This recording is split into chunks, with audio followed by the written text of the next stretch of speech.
প্রচুর তাদের সঙ্গে চিঠিপত্র, সেই RSS এর গোয়ালকার না কিছু, এবং সম্পূর্ণানন্দ যে যিনি মুখ্যমন্ত্রী ছিলেন তার সঙ্গে, সে তারপরে গোপীনাথ কবিরাজ, সেই সব কবিরাজি ওষুধপত্র তো বড় ডাক্তারের কাছে যাবেন না, না? আর এই ডাক্তারগুলোর সঙ্গে যে আলাপগুলো হয়েছিল, খুব শরীর খারাপ হয়েছে যখন, তখন তাদের ডাকতে হয়েছে। রীতা ব্যানার্জির শ্বশুর ছিল হোমিওপ্যাথিক ডাক্তার, ওসব হোমিওপ্যাথিক করে।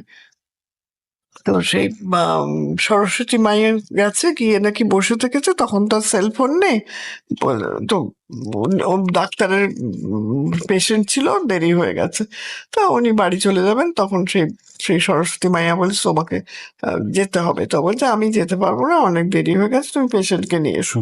তো বলছে না, সে পেশেন্ট আসতে পারবে না, তোমাকে তার বাড়ি যেতেই হবে তোমাকে।